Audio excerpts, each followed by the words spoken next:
Bonjour à tous. Qui a dit que l'on ne prêchait pas dans les églises? Le Père Mathieu est un iconoclaste. Anciennement dans la gestion de patrimoine, Mathieu Jasseron a troqué le costume pour la soutane. Après 6 ans de séminaire, le voilà ordonné prêtre en 2019. Mathieu Jasseron devient alors Père Mathieu.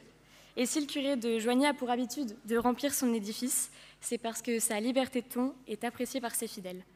Avec plus d'1 million d'abonnés sur TikTok, il faut dire que le Père Mathieu a trouvé son public. C'est un curé 2.0 qui a accepté notre invitation, un aumônier qui dépoussière l'image empesée du religieux. Sur les réseaux sociaux, le Père Mathieu répond sans concession. Par un savant mélange d'humour et de pédagogie, notre invité récolte les questions de la jeunesse pour y répondre aux lumières des Écritures. La vie, l'amour, la mort, tous les sujets sont traités, au risque de remuer un diocèse que l'on dit assailli de messages. Quitte à briser le tabou, au risque de secouer les mentalités, une définition du possible, du progrès. Eh bien, merci Adélaïde.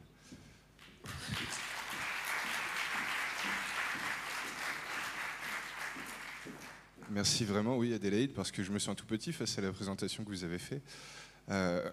Bonjour à tous et à toutes, et merci de m'accorder quelques minutes de votre journée. Je sais qu'un samedi c'est précieux, d'autant plus quand on est à la veille d'examen. Donc franchement, merci.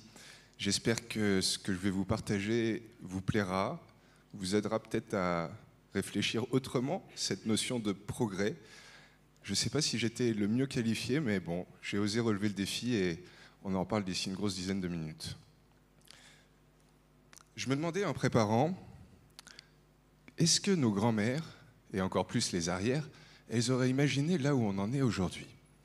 Internet. Le fait que là, en ce moment même, peut-être à l'autre bout de la planète, ils peuvent nous suivre en direct. Le tourisme spatial. Le fait que dans quelques années à peine, on envisage conquérir Mars.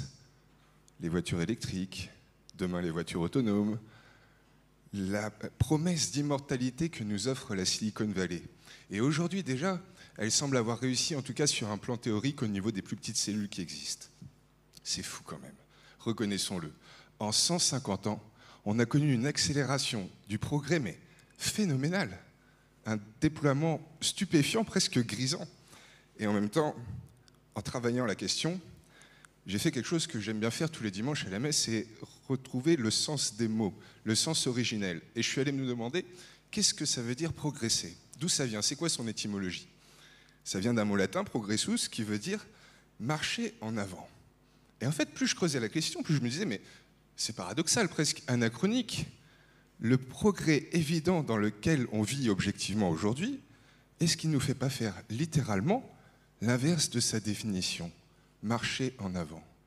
Quand on voit l'hypercommunication qu'on a à notre portée, les moyens de transport hyper développés, Uber, le télétravail, est-ce que tout ça, ça nous fait vraiment marcher, avancer? Alors, certes, elles sont magnifiques, les promesses que nous offre le transhumanisme, les conquêtes auxquelles on approche, que ce soit au niveau de la génétique, la physique, l'économie même. Mais est-ce que ça nous fait vraiment progresser dans ce que nous sommes, notre nature profonde, notre être profond, ce qu'on est tous en vérité? Parce que l'homme, je crois qu'en tout cas biologiquement, c'est l'animal, le mammifère, qui se caractérise par cette marche debout, en avant. Et donc au final, si le progrès qu'on vit aujourd'hui ne nous aide pas à toujours mieux marcher en avant, est-ce qu'on n'est pas un peu en train de se tromper? Est-ce que vraiment on progresse en humanité depuis tout ce temps? Alors vous me direz, en plusieurs millénaires de civilisation, on a connu bien des avancées sur un plan anthropologique. On n'est plus à la loi du talion. Aujourd'hui, on a une justice plus ou moins équitable. On a aboli l'esclavage, on a revalorisé la condition de tous, les minorités, les genres. On a acquis énormément d'avantages sociaux, notamment pour les plus petits, les plus fragiles, les plus démunis, ceux qui ne sont pas capables de se défendre par eux-mêmes. Mais est-ce que vraiment on a progressé dans notre nature profonde, dans notre humanité? Quand on voit qu'on n'a jamais connu autant de suicides en proportion qu'aujourd'hui dans nos mondes occidentalisés, quand on voit la consommation qu'on fait d'antidépresseurs, de psychotropes, quand on voit la guerre qui est à nos portes, quand on voit qu'on désire une société toujours pleine de surveillance, de sécurité pour nous rassurer, est-ce que vraiment, oui, tout ce qu'on connaît au niveau du progrès nous aide à répondre à ce que nous sommes en vérité? Est-ce qu'au fond, ça nous rend vraiment heureux? C'est ça la question que je me suis posée, parce que plus je la creusais, plus je me disais, mais au fond, non, ça ne nous rend peut-être pas tant heureux que plutôt gras, inquiet, insatisfait, souvent seul et un peu isolé. Et je ne suis pas sûr que tout ça ce soit très synonyme avec le mot heureux. Et donc, je m'interrogeais, au fond, progresser, bien sûr, c'est notre nature, mais pourquoi? Vers quoi? Et c'est vraiment la question que j'aimerais laisser à votre sagacité ce matin. Pourquoi tout ça? Et d'autant plus vous, quand je vois les écoles qui programment cette belle journée, je me dis que j'ai en face de moi sûrement l'élite de demain, ceux qui seront pour certains des leaders politiques, d'autres des grands chefs d'entreprise, des acteurs d'influence du monde économique, industriel. C'est vous qui demain allez donner les impulsions, les orientations à notre monde. Et j'imagine que comme moi, vous attendez juste une chose, avoir une vie réussie. Mais qu'est-ce qui va la rendre réussie? Tout ça pourquoi? Est-ce que c'est cocher toutes les cases de ma liste d'objectifs? Gravir un jour le K2, faire le tour du monde entier, peut-être devenir millionnaire, voire même milliardaire, siéger un jour à Davos, ou alors juste plus humblement, essayer de faire un peu avancer la société. Tous ces objectifs et tous les autres nombreux que vous pouvez avoir, ils sont sûrement légitimes et bons. Mais s'il n'y a pas le pourquoi, je crois que toujours il manquera quelque chose. Je crois vraiment que c'est essentiel et j'en veux pour preuve le fait que chaque année, on a un pourcentage toujours plus important de jeunes qui ont peut-être quelques années de plus que vous, vers 25-28 ans, qui vivent une conversion radicale de vie, qui passent de situations hyper enviables à une conversion vers une vie beaucoup plus simple, à échelle humaine. Je pense à ces néo-ruraux, à ces financiers qui ont choisi de laisser leur attaché-caisse pour le monde de l'artisanat ou du caritatif. Oui, c'est une réalité que de plus en plus, notre génération, si j'ai juste quelques années de plus que vous, nous vivons. Et je crois que c'est ce que j'ai vécu moi-même. J'ai eu la chance de faire une école de commerce, peut-être pas aussi prestigieuse que celle et certains d'entre vous, mais j'ai quand même très vite eu une situation plus qu'enviable. Et j'ai rapidement tout quitté. Et je me suis longtemps cherché. J'ai cherché des réponses. Et 10 ans après, je me suis retrouvé à toucher par mois 10 fois moins que ce que je touchais avant. Et pourtant, je peux vous dire que j'ai jamais été aussi heureux qu'aujourd'hui. Et tout ça grâce à quoi? À cette simple petite question du pourquoi. Oui, je pense qu'on est bien tous faits pour progresser, pour avancer. C'est notre nature, notre être profond en tant qu'humain. Mais avancer vers quoi? Vers les mondes dystopiques de 1984 ou de Star Wars? Vers les civilisations avancées et quelque peu utopiques d'Avatar ou de Contact? Oui, avancer vers quoi? L'hégémonie de la technique? L'apologie du confort et de la sécurité? Ou tout simplement vers ce qui va nous aider à toujours mieux aimer et à nous sentir aimés? J'oriente la discussion là-dessus parce que, au final, aujourd'hui, je me retrouve à rencontrer souvent des gens qui sont à l'aune de leur mort, à quelques heures, à quelques jours de leur dernier souffle. Et j'ai jamais rencontré parmi eux aucun qui m'a parlé de ses réussites professionnelles, de ses diplômes ou de ce qu'il a accumulé comme patrimoine. Tous, ils me parlent de la même chose, ce qu'ils ont aimé, ceux qu'ils ont aimé ou ceux qui n'ont pas réussi à aimer. Et donc peut-être que cette question du pourquoi, en 2 mots, pourquoi, elle est plus qu'indispensable, nécessaire pour avoir une vie sincère et vraiment épanouie. C'est une question que j'ai vraiment longtemps creusée. Je vous dis plus d'une dizaine d'années et je crois que je ne cesse de continuer encore aujourd'hui de toujours mieux l'étudier et l'aborder par d'autres angles. Et pour l'avoir creusé aussi bien par les expériences, les témoignages, que les bouquins, les voyages, il me semble que même si peut-être nombre d'entre nous pourraient apporter des réponses différentes à cette grande interrogation du sens de notre existence, on trouve toujours un dénominateur commun. Être heureux, aimer. Aimer et se sentir aimé. Aimer ce qu'on vit, aimer ce qu'on est, aimer ce qu'on fait et avec qui on le fait. Mais pas l'amour vite fait, l'amour vite consommé, l'amour qui aussi est vite passé parfois. Non, l'amour vrai, le bonheur avec un grand B. Je crois qu'au fond, qu'on en soit conscient ou non, c'est tous ce vers quoi nous marchons. Et il me semble, de ma petite expérience, que le bonheur ne se mesure jamais à notre capacité de progresser, mais bien toujours plus à notre faculté d'apprécier. Pas tant jouir, chercher à nous sécuriser, que juste aimer, tout simplement. Alors c'est sûr, on est parfois dans un avenir qu'on nous présente comme angoissant. On ne sait pas de quoi demain est fait, nul ne le sait.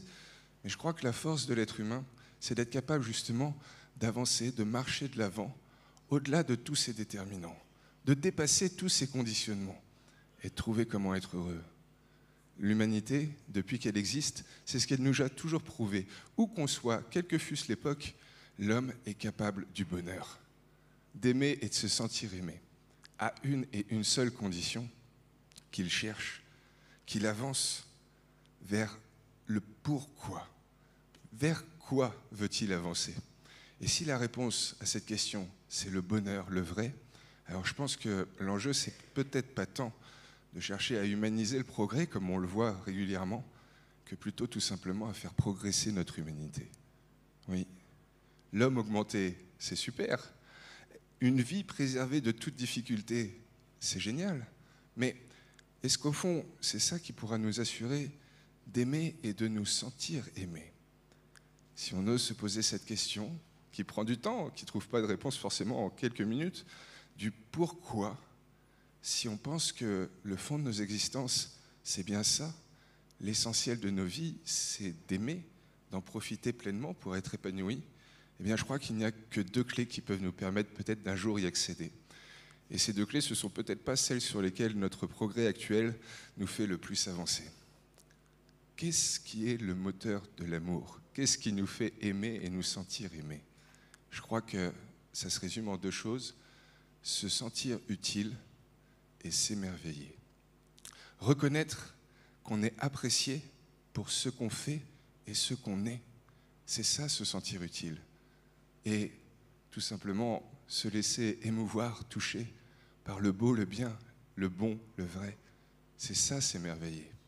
C'est ça, je crois, les deux clés qui nous permettent d'autant plus aujourd'hui de juste kiffer ce à quoi on est appelé. Et en ça, je pense que bien des grands philosophes peuvent parfois se tromper. Et je pense à notre ami Sartre qui disait « le malheur, c'est les autres ». Je pense que s'il a été capable de superbes choses et de magnifiques démonstrations, là-dessus, il s'était peut-être un peu égaré. Moi, je crois qu'au contraire, le bonheur, c'est les autres. Parce que si, tout seul, je peux peut-être me sentir pleinement utile pour moi-même, si, tout seul, je peux peut-être m'émerveiller d'un rien, ce sera toujours plus grand quand ce sera partagé avec les autres. Et quand bien même je réussirai à être très heureux tout seul, à me sentir bien puissant comme j'aime, à réussir à juste apprécier tout le présent qui m'est donné, eh bien, si je sais qu'à ma porte, il y en a d'autres qui n'ont pas cette chance, mon bonheur sera toujours moins parfait. Je crois que souvent, ce qu'on gagne en progrès technique, on le perd en progrès humain. Et si aujourd'hui, on est capable de réaliser, de fabriquer, de gagner tout plein de petits biens qui nous comblent nombre de nos besoins, est-ce qu'ils nous conduisent vraiment vers le vrai bien, le bonheur, avec un grand B? Je ne sais pas. Sûrement des fois, mais peut-être que de temps en temps, on oublie cette question. Alors, certes, on est fait pour croître, pour grandir, pour avancer, mais vers quoi? Pourquoi? C'est vraiment la question sur laquelle je voudrais vous laisser. Tout ça, pourquoi? De meilleurs moyens ou un meilleur humain? Que cette interrogation puisse toujours rester votre aiguillon. Vraiment, c'est tout ce que je vous souhaite, parce qu'on ne deviendra peut-être pas de notre vivant une civilisation d'êtres parfaits, d'hommes et de femmes augmentés en humanité, en sagesse et en bonté, mais sûrement qu'à essayer, on en sera nous-mêmes transformés. Alors certes, continuons de progresser, mais peut-être avant tout et toujours en humanité.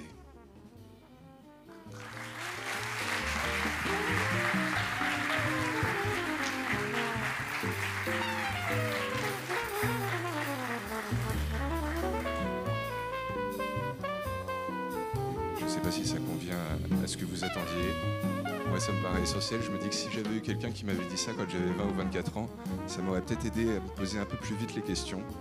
Et c'est ma très humble et petite prétention ce matin, vous éveiller à ce qui fera vraiment de votre vie quelque chose de pleinement épanoui. Puissiez-vous l'être, c'est tout ce que je vous souhaite, chers amis. Bonne journée.